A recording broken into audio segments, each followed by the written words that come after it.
Student, इस video lecture में हम लोग 12th क्लास बिहार बोर्ड के लिए मोस्ट इम्पॉर्टेंट जो एसे है उसको कवर करेंगे। इसके पहले वाले वीडियो में मैं आपको बताया था कि एसे को कैसे लिखा जाता है और आपके एग्ज़ाम के लिए कौन कौन एसे बहुत ही ज़्यादा इम्पॉर्टेंट है। तो इस वीडियो में मैं आपको कुछ इम्पॉर्टेंट एसे करवा रहा हूं। तो अगर आप बिहार बोर्ड का एग्ज़ाम देने वाले हैं तो आप इन एसे को याद कर लीजिए या फिर आप इसे लिख कर प्रैक्टिस कर लीजिए। आपके एग्ज़ाम में इससे बाहर क्वेश्चन नहीं आने वाला है। तो चलिए शुरू करते हैं। जैसा कि मैंने आपको बताया कि 2022 के एग्ज़ाम के लिए जो एसे के इम्पॉर्टेंट टॉपिक है वो मैंने आपको 10 यहाँ पे कल के वीडियो में बताया था। तो आप क्या करना है आपको कि ये जो सारे टॉपिक है ना इसको आपको याद कर लेना है या फिर इस पे लिख कर प्रैक्टिस कर लेना है, ठीक है। और कल मैं आपको इन्वायरमेंटल पॉल्यूशन करवा ही चुका हूँ। तो आज हम लोग बाकी के जो ये टॉपिक्स हैं इनके आंसर को देखेंगे। तो चलिए शुरू करते हैं। आगे बढ़ने से पहले मैं बता दूं 12th क्लास बिहार बोर्ड के जो कंप्लीट सिलेबस है उसको कवर करते हुए मैंने एक बहुत ही शानदार गेस पेपर बनाया है जिसमें सेलेक्टेड और मोस्ट इम्पॉर्टेंट क्वेश्चन को डाला गया है। तो अगर आप इस गेस पेपर को लेना चाहते हैं तो वीडियो के डिस्क्रिप्शन बॉक्स में या फिर नीचे कमेंट बॉक्स में इस गेस पेपर का लिंक मिलेगा, वहाँ से क्लिक करके आप इससे ले सकते हैं। तो आज हम लोग पढ़ेंगे दूसरा मोस्ट इम्पॉर्टेंट जो एसे है वो है अनएम्प्लॉयमेंट या फिर अनएम्प्लॉयमेंट इन इंडिया। देखिए, अगर आपको पूछता है बेरोजगारी, इसका हिंदी हो रहा है बेरोजगारी या फिर भारत में बेरोजगारी, ऐसा क्वेश्चन दोनों में से कोई भी क्वेश्चन आता है तो आपको आंसर ऐसे ही करना है। तो चलिए देखते हैं। तो सबसे पहले लाइन मैंने लिखा है unemployment is a state. State का मतलब है एक कंडीशन, एक स्थिति है। When people have the potential. Potential का मतलब कि आपके अंदर ऊर्जा है, आपके अंदर काम करने की क्षमता है। एंड एबिलिटी टू वर्क, काम करने के लिए आपके अंदर योग्यता है। एंड अर्न, और आप पैसे कमा सकते हैं। But finds no suitable job, लेकिन आपके हिसाब से वो जो भी जॉब है, जो सूटेबल जॉब है, वो आपको नहीं मिल रहा है। तो उस कंडीशन को हम लोग कहते हैं अनएम्प्लॉयमेंट। अब इसको हम अपनी देसी भाषा में समझते हैं। अनएम्प्लॉयमेंट एक ऐसी अवस्था है जिसमें व्यक्ति जिस लायक होता है उस लायक काम नहीं मिलता है। कहने का मतलब कि कोई व्यक्ति एमए किए हुए हैं मान लो, और एमए करने के बाद उसे एमए के एबिलिटी वाला उसे जॉब नहीं मिल रहा है, उसे पकौड़े तलने के लिए कहा जा रहा है। तो इस कंडीशन को हम लोग कहेंगे बेरोजगारी, अनएम्प्लॉयमेंट। समझ में आया? आगे देखिएगा, कहता है it is one of the most significant problems. कहता है कि ये हमारा सबसे ज़्यादा महत्वपूर्ण समस्या है इन आवर सोसाइटी। हमारे समाज में देखें तो जो भी बेरोजगारी है ये सबसे बड़ा मुद्दा है, सबसे बड़ा समस्या है। इट कैन बी कंसिडर्ड, कहता है इसे माना जा सकता है as a big problem before our government and planners. तो जो हमारी सरकार है, हमारे सरकार में जो लोग बैठे हुए हैं, जो प्लान बनाते हैं कि ये वाला बजट इतना का पास होना चाहिए, अभी हमें स्वास्थ्य सेवाओं में इतने पैसे खर्चा करना चाहिए, हमें इतने हॉस्पिटल बनाना चाहिए, हमें इतने स्कूल बनाना चाहिए। तो जो भी गवर्नमेंट के जो प्लानर्स हैं ना, उनके लिए ये बहुत बड़ी प्रॉब्लम्स है कि इन समस्या को वो कैसे सुलझाएं, मतलब बेरोजगारी को कैसे दूर करें। As the number of institution exceeding the problem is becoming more severe day by day. देखिए, यहाँ पे मैं कहने का प्रयास कर रहा हूँ कि जैसे जैसे जो इंस्टीट्यूट हैं, जो स्कूल हैं, कॉलेजेज हैं, उनकी संख्या बढ़ रही है। सरकार क्या कर रही है कि बहुत बड़ी संख्या में कॉलेज खोले जा रही है, एम्स खोले जा रहे हैं, यूनिवर्सिटीज़ खोले जा रहे हैं, स्कूल खोले जा रहे हैं, कॉलेज खोले जा रहे हैं।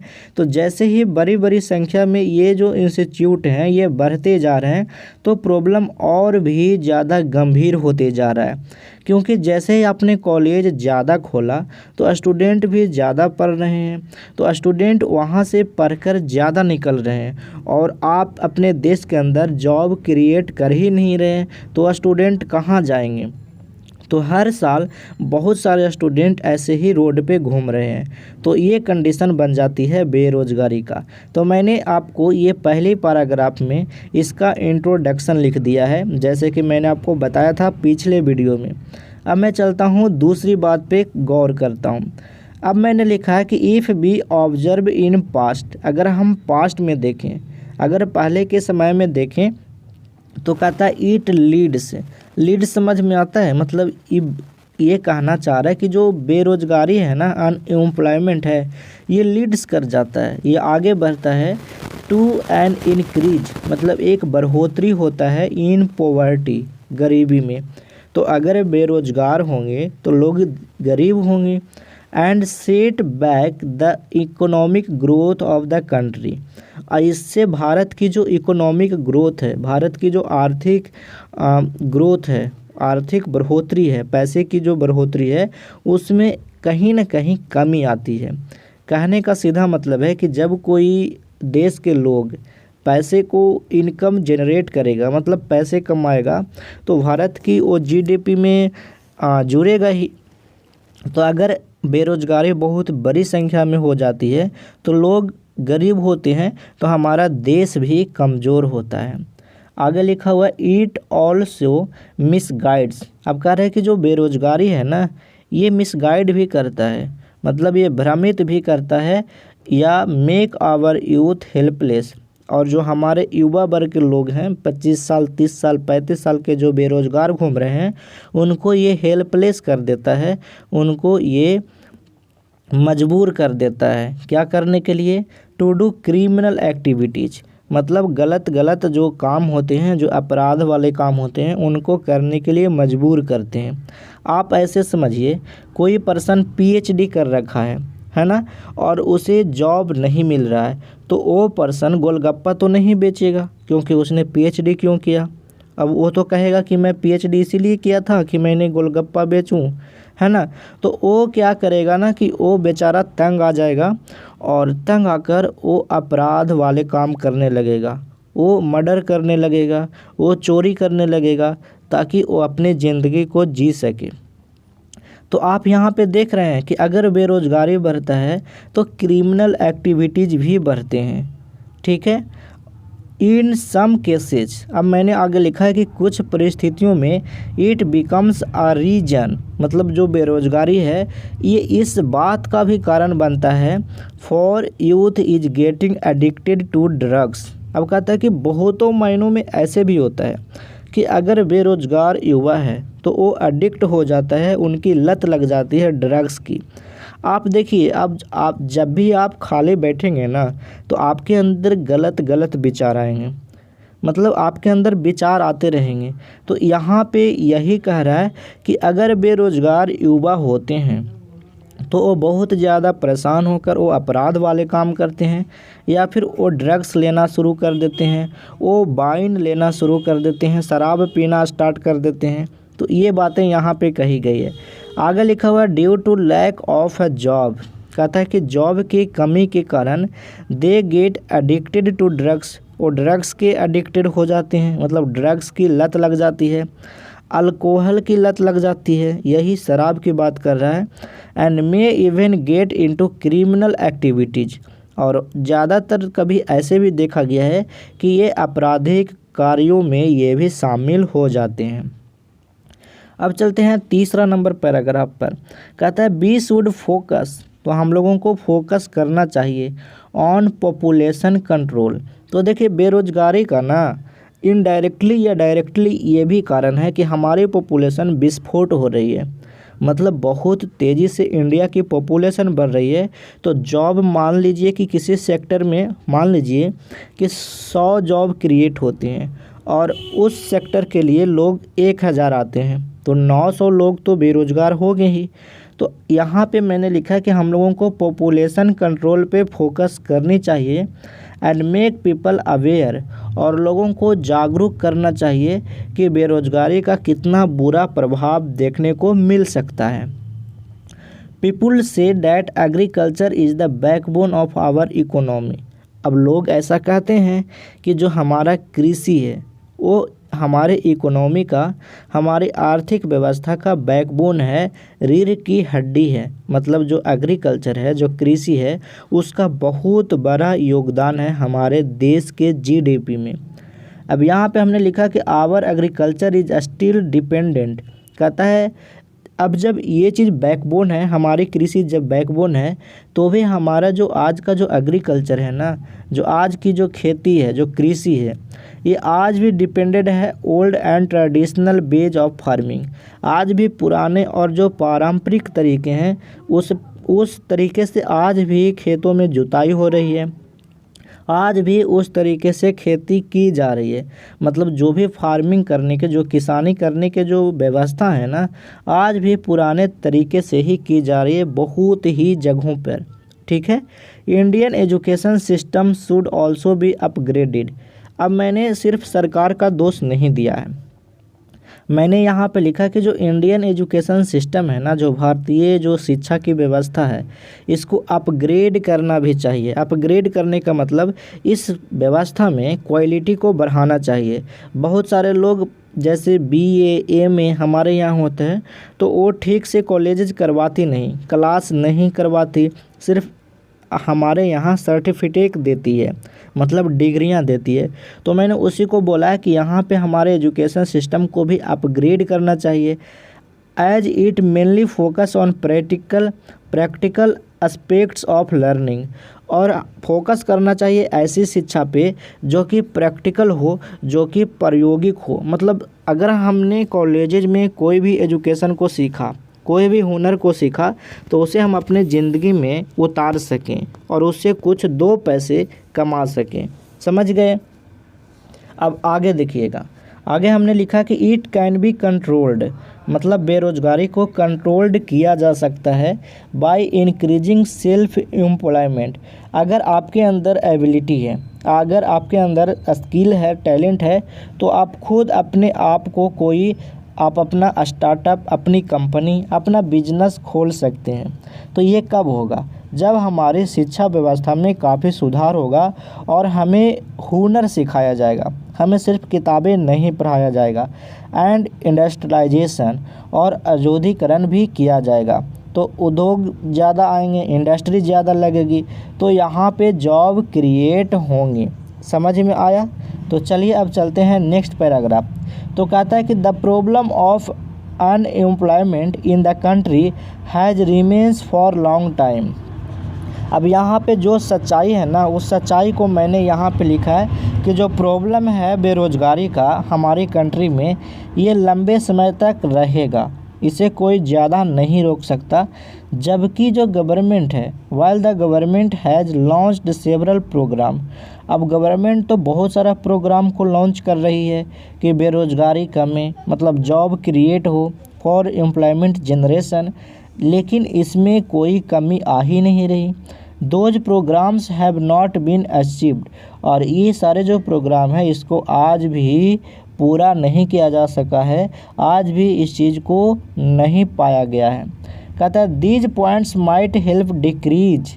अब कहता है कि अगर इन सारे पॉइंट्स जो हैं, इनको अगर अच्छे से लागू किया जाए तो हो सकता है थोड़ा सा जो हमारा बेरोज़गारी है, बेरोज़गारी की जो समस्या है वो डिक्रीज कर जाए और हमारे कंट्री में थोड़ा सा जॉब ज़्यादा क्रिएट होने लगे। तो आपने देखा मैंने क्या किया है कि जो भी इम्पोर्टेंट बातें थी मैंने यहाँ पे लिख दिया है। अब चलता हूँ दूसरा एसे जो कि काफ़ी इम्पोर्टेंट है आपका, वुमेन एजुकेशन, या फिर इसे आप वुमेन एम्पावरमेंट कह सकते हैं। दोनों चीज़ें थोड़ा सा अलग है, लेकिन मैंने एक ही जगह पे बताया है और मैंने ये दोनों पॉइंट को इस एसे में कवर करने का प्रयास किया है। तो अगर आपके एग्ज़ाम में वुमेन एजुकेशन आता है या फिर वुमेन एम्पावरमेंट आता है, तो अगर आप इस एसे को लिखते हैं तो बिल्कुल सटीक बैठेगा, क्योंकि मैंने दोनों बातों को इस एसे में इंक्लूड किया है। तो चलिए समझाते हैं। कहता है कि वुमेन एम्पावरमेंट मीन्स, मतलब वुमेन का एम्पावरमेंट करना, इसका मतलब है एम्पावरमेंट मीन्स क्या है, टू मेक वुमेन इंडिपेंडेंट, मतलब औरतों को स्वतंत्र बनाना, so that they can take their important decision of life by themselves. मैंने यहाँ पर लिखा है कि जो आप बात करते हो नारी सशक्तिकरण की, तो इसका सीधा मतलब होता है कि औरतों को स्वतंत्रता दो, औरतों को आज़ादी दो, ताकि औरतें अपने डिसीजन, अपने जो उनके डिसीजन है वो कम से कम तो खुद ले सकें, है ना। They must have the right, कहता है कि उन लोगों को ज़रूर से अधिकार है, मस्ट हैव द राइट, मतलब औरतों को ये अधिकार है, to live their life as they want, मतलब जैसे वो ज़िंदगी जीना चाहते हैं और उसे उस तरह से ज़िंदगी जीने का औरतों का अच्छा अधिकार है, मतलब उनको अधिकार मिलना चाहिए।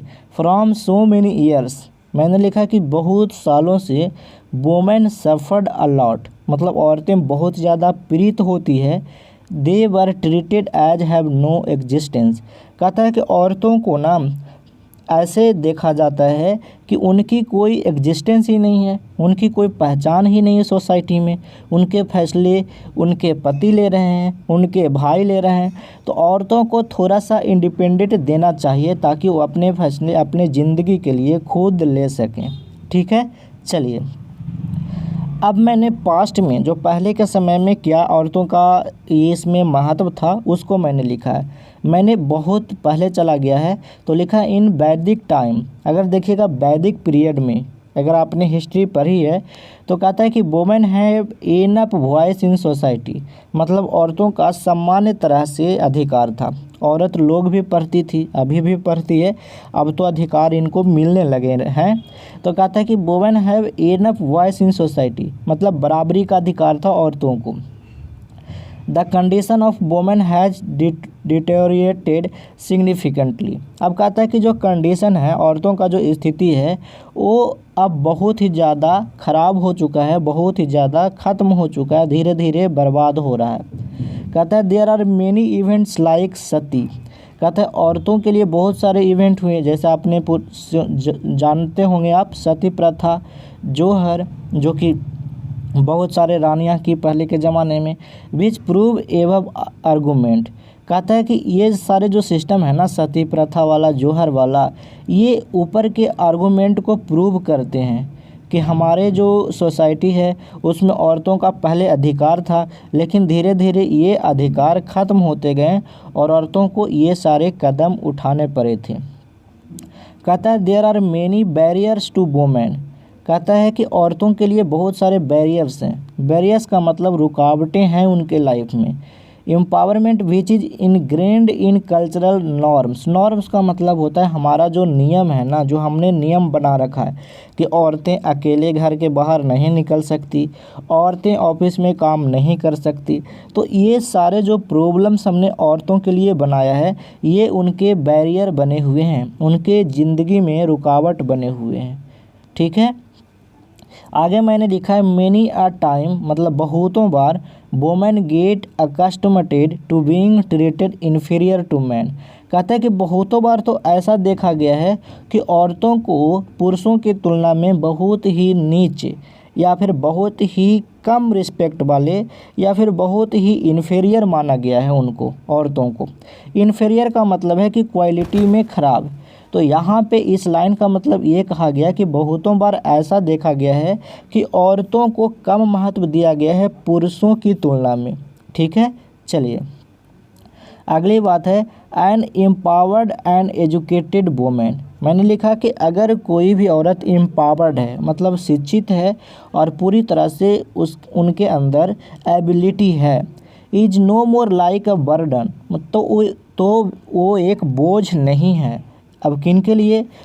टू द फैमिली, तो अगर कोई औरत बहुत ही एजुकेटेड है और बहुत ही एम्पावर्ड है तो वो अपने फैमिली के लिए बोझ नहीं हो सकती। सी बिकम अ सपोर्टर, वो क्या हो सकती है, वो सपोर्टर हो सकती है और helper for her family as well as society. तो अगर औरतें पढ़ती हैं, अगर औरतें अपनी ज़िंदगी में आगे बढ़ती है तो वो अपने फैमिली को सपोर्ट कर सकती है और साथ साथ सोसाइटी को भी सपोर्ट कर सकती है।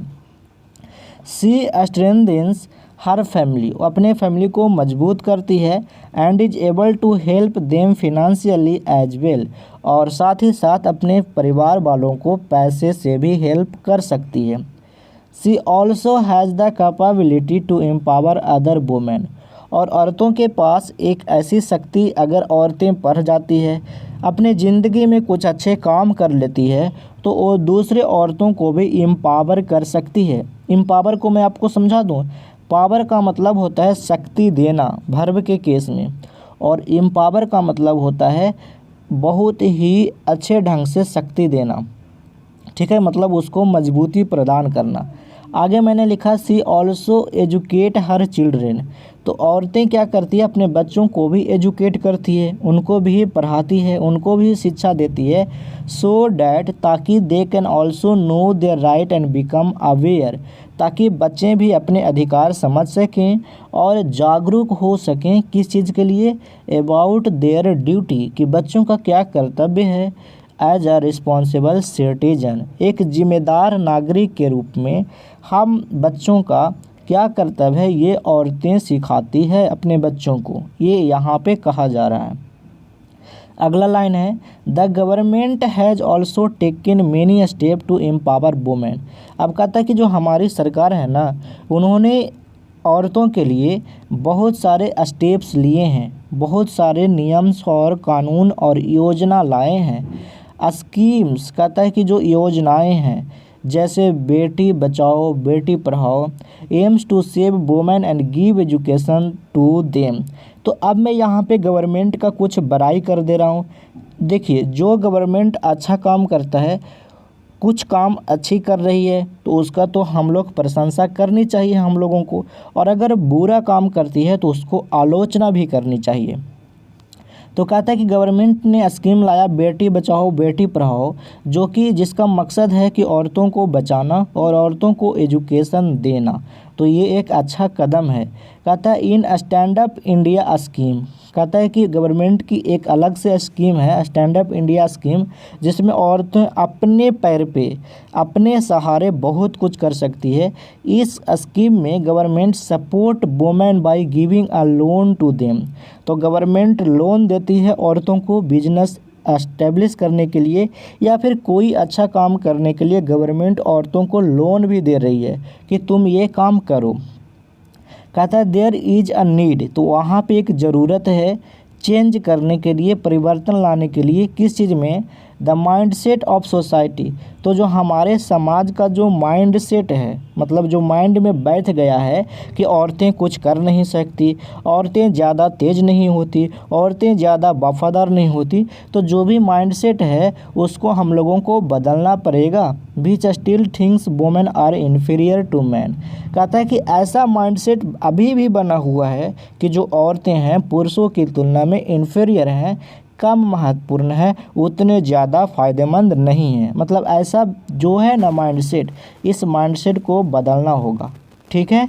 तो आपने देखा मैंने वुमेन एजुकेशन या फिर वुमेन एम्पावरमेंट पे एक अच्छा ऐसे लिख दिया है।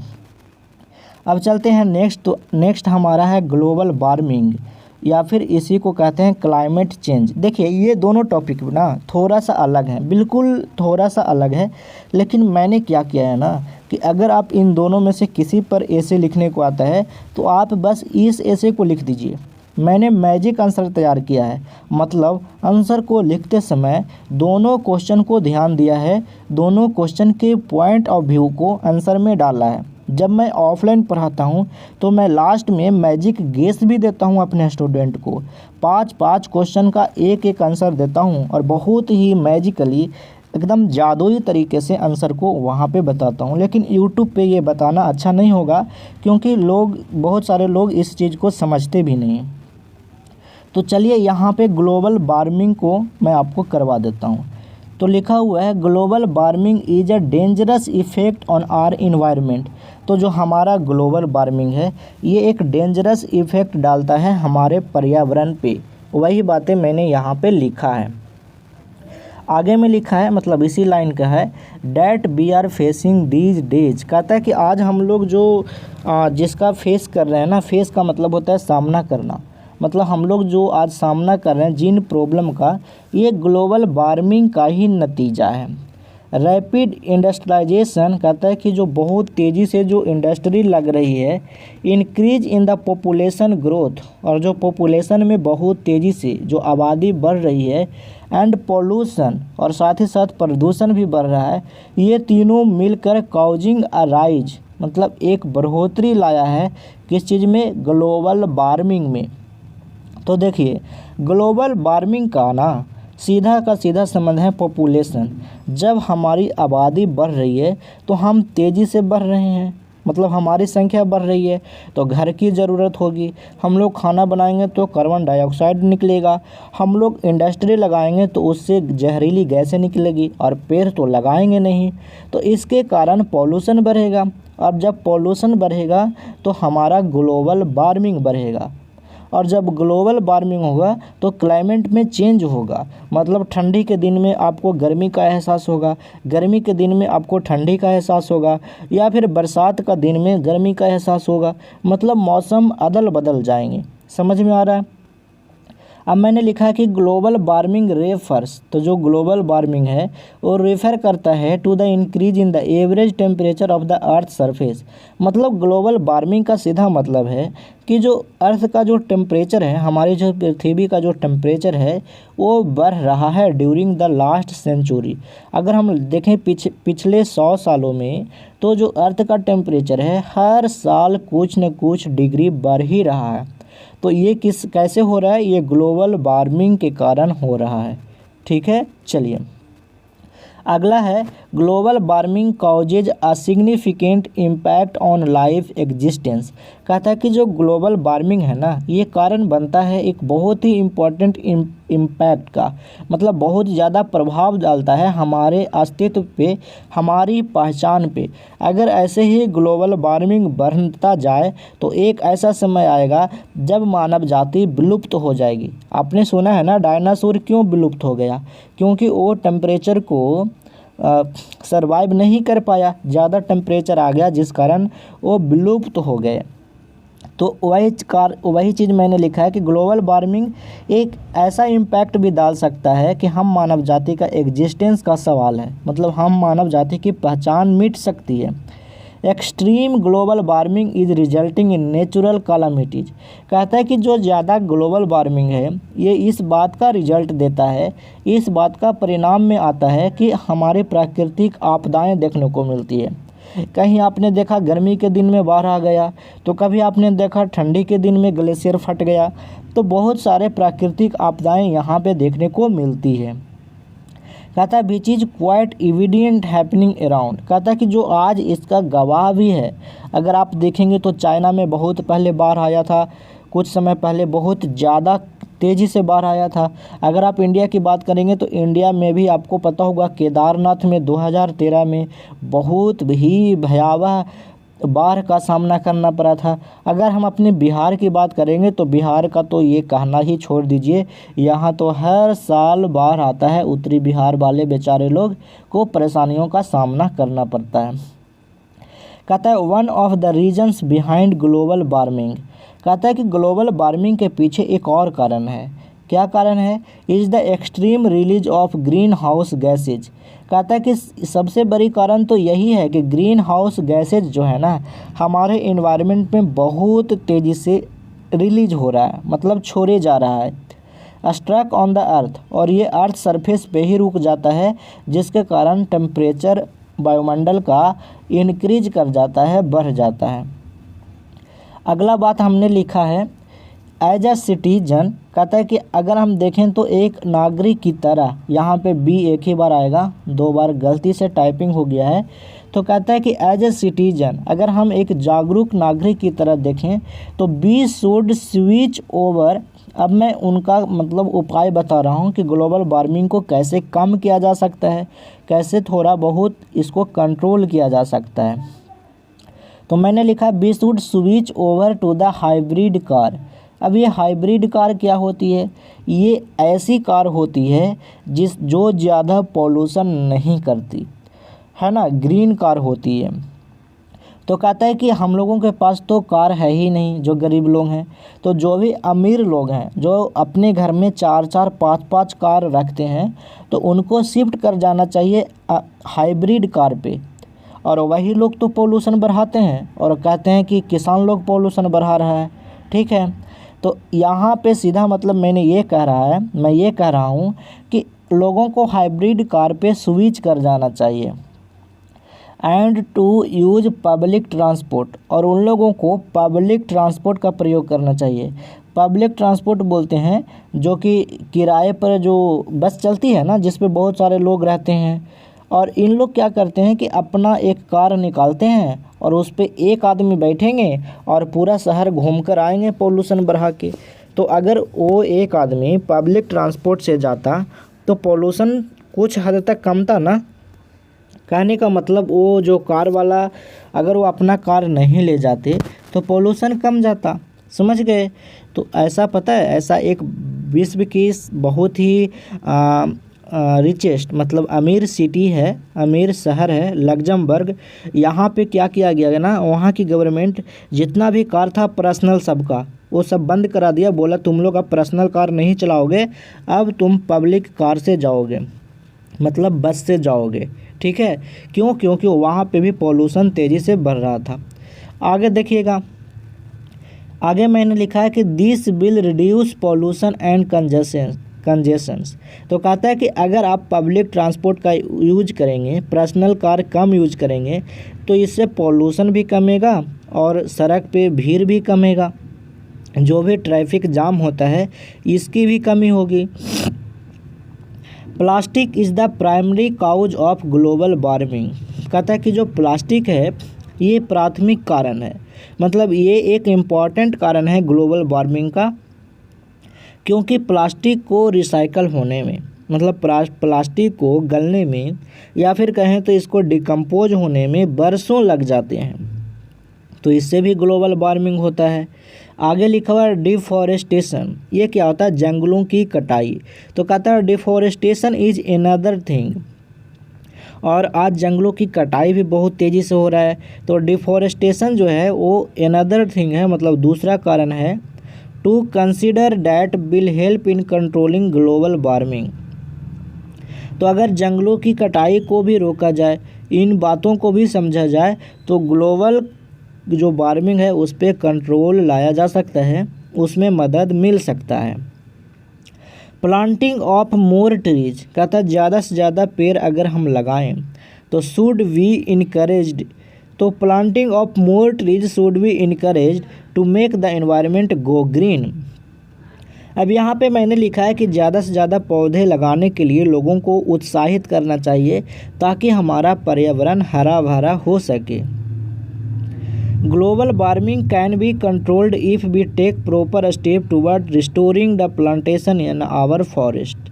देखिए यहाँ पे हमने लिखा है कि ग्लोबल वार्मिंग को कंट्रोल्ड किया जा सकता है, मतलब इसको नियंत्रण किया जा सकता है अगर हम प्रॉपर स्टेप लेंगे, मतलब अगर हम इन चीज़ों को ठीक करने के लिए अगर आगे कदम बढ़ाएंगे। अब क्या करने के लिए? तो रिस्टोरिंग का मतलब होता है पहले जैसा बनाना, और प्लांटेशन का मतलब होता है पौधों को रोपना, और फॉरेस्ट का मतलब जंगल। तो कहता है कि अगर हम जंगल में फिर से ज़्यादा पेड़ लगाएं तो हम ग्लोबल वार्मिंग को बहुत हद तक कंट्रोल कर सकते हैं। We can also use clean energy sources like wind energy, solar energy and tidal energy to minimize the rise in global warming। मैंने यहाँ पर लिखा है कि हम लोग क्लीन एनर्जी का यूज कर सकते हैं, जैसे में हमें पवन चक्की का यूज करते हैं। अगर हम हवा से एनर्जी को क्रिएट करते हैं और उसका यूज करते हैं तो हम लोग ग्लोबल वार्मिंग को कुछ हद तक कम करेंगे। सोलर एनर्जी, सौर ऊर्जा का प्रयोग करेंगे तो उसमें भी ग्लोबल वार्मिंग को कुछ हद तक कम कर सकते हैं। टाइडल एनर्जी, आपको पता होगा ये समुद्र के किनारे ज्वार और भाटा से जो इलेक्ट्रिसिटी बनती है उसकी बात कर रहा है। कहता है to minimize the rise in global warming, कहता है कि ग्लोबल वार्मिंग में जो बढ़ोतरी हो रहा है ना, इसको हम कम कर सकते हैं। जैसे आपने देखा होगा शहरों में अभी इलेक्ट्रिक गाड़ियाँ चल रही है, मतलब वो जो ना विद्युत से इलेक्ट्रिक से चल रही है, तो उसमें डीजल नहीं जल रहे हैं, तो वहाँ पे पॉल्यूशन वो गाड़ियाँ नहीं न कर रही है, तो इससे ग्लोबल वार्मिंग में थोड़ा सा मिलेगा। लेकिन क्या मिलेगा, इतना ज़्यादा गाड़ियाँ ही है कि कुछ असर ही नहीं पड़ता। कहता है कि the earth can become a better place if we pledge to plant, कहता है कि जो हमारी पृथ्वी है ना, एक बहुत ही अच्छा प्लेस हो सकता है, तब हो सकता है जब हम ये कसम खाएं, जब हम ये निश्चित करें कि हमें पौधों को ज़्यादा से ज़्यादा अपने ज़िंदगी में लगाना है। अगर हम चाह लें कि हर साल एक पर्सन को कम से कम एक प्लांट तो लगाना ही है, तो अगर हम इतना भी कसम खा लें ना, तो हम ग्लोबल वार्मिंग को बहुत हद तक कंट्रोल कर सकते हैं। तो हम लोग उल्टा कसम खाते हैं कि हम लोग 2024 तक एक नया कार खरीद लेंगे, 2026 तक हम ये कर लेंगे। तो हम लोगों को कसम ये खाना चाहिए, ये निश्चित करना चाहिए कि हमें हर साल अपने जन्मदिन पर एक पौधों को लगाना है, मतलब एक पौधा को लगाना है और अगले जन्मदिन पे उस पौधा से जाकर मिलना है और कहना है कि ए मेरे दोस्त, जो मैंने अपने जन्मदिन पर तुम्हें लगाया था, अब तुम 1 साल हो गया है और मैं 1 साल बूढ़ा हो गया हूँ, मैंने अपनी ज़िंदगी के 1 साल तुम्हें दे दिया। ठीक है, जस्ट जोक कर रहा हूँ। ठीक है, चलिए आगे। अब आगे देखते हैं फ्लड या फ्लड इन बिहार। तो ऐसे तो ये वाला ऐसे मैं पहले करवा चुका हूँ, तो आप पहले ध्यान से सुनिए। फ्लड और कोविड-19 ये भी करवा चुका हूँ, तो ये भी आप देख लीजिएगा। और इन्वायरमेंटल पोल्यूशन ये कल करवाया है। तो ये तीनों ऐसे का जो लिंक है मैं वीडियो के कमेंट बॉक्स में सबसे ऊपर दे दूँगा। ठीक है, तो वहाँ से देख लीजिएगा। ऐसे मैं ये ऐसे यहाँ पे फिर से करवा दे रहा हूँ। ठीक है, ज़रा सुनिए। तो मैंने इंट्रोडक्शन में लिखा है कि flood is one of the most common natural disaster which destroys the life of human beings, animal and wealth. यहाँ पे हमने कहा कि जो फ्लड है, जो बाढ़ है, सबसे ज़्यादा खतरनाक मोस्ट कॉमन डिजास्टर है, प्राकृतिक आपदाओं में बहुत ही खतरनाक आपदा है। बीच डिस्ट्रॉयज, जो कि बर्बाद करता है, द लाइफ ऑफ ह्यूमन, मानव जिंदगियों को और जानवरों को और हमारे वेल्थ को। मतलब कहते हैं ना कि जब बाढ़ आता है तो जान और माल दोनों की क्षति होती है, मतलब हमारी जानें भी जाती है और हमारे वेल्थ, धन, पैसे भी जाते हैं। अब यहाँ पे कहता है कि it is caused by the heavy rains. अब बाढ़ कैसे आती है, तो यहाँ पे मैंने लिखा कि ये ज़्यादा बारिश होने के कारण हो जाती है। कहीं पे ज़्यादा बारिश हो गए एंड मेल्टिंग ऑफ स्नो, कहीं कहीं तो क्या होता है कि जो स्नो है, जो बर्फ़ है, वो पिघल जाते हैं पहाड़ों पे, तो उस कारण से भी बाढ़ आ जाते हैं। जैसे उत्तराखंड में ऐसे होते रहता है। कहता है कि थाउजेंड ऑफ पीपल, कहता है हज़ारों ऐसे लोग हैं जो पीड़ित हैं बाढ़ से बिहार में। तो बिहार में मैंने आपको बताया, उत्तरी बिहार में जाइएगा तो बेचारे लोग कहेंगे कि हम लोगों को हर साल बाढ़ का सामना करना पड़ता है। तो मैंने वही बातें लिखी है। और भारत का जो उत्तरी बिहार है ना, बिहार का कह सकते हैं, जो उत्तरी बिहार है, ये बहुत ही इम्पोर्टेंट रोल प्ले करता है बिहार के लिए। लेकिन पता नहीं हमारा जो गवर्नमेंट है इस बात को ध्यान ही नहीं देता है ना। तो मैंने लिखा है कि हज़ारों ऐसे लोग हैं जो कि बिहार में बाढ़ से हर एक साल पीड़ित होते हैं। Water is life giving natural gift of nature. कहते हैं कि अगर हम वाटर की बात करें तो हमें तो बहुत अच्छा ज़िंदगी देने वाला, ये लाइफ गिविंग मतलब ज़िंदगी प्रदान करने वाला प्राकृतिक उपहार है जो नेचर के तरफ से मिला है। लेकिन अगर यही वाटर ज़्यादा मात्रा में हो जाए तो हमें ये दुख भी देता है, जो कि आगे बाढ़ का कारण बनता है। ठीक है, आगे देखिएगा। कहता है flood results in washing away houses, roads, bridge railway line which cause disturbance in transportation. मैंने लिखा है कि जो फ्लड है ना, जो बाढ़ है, वो रिजल्ट होता है कि बाढ़ जब आती है तो घर के घर बह जाते हैं, रोड्स बह जाते हैं, यहाँ तक कि ब्रिज भी कभी कभी बह जाते हैं, रेलवे लाइन की पटरियाँ भी बह जाती है, जिसके कारण हमारे यातायात में डिस्टर्बेंस होती है। Sometimes it causes the whole destruction of race.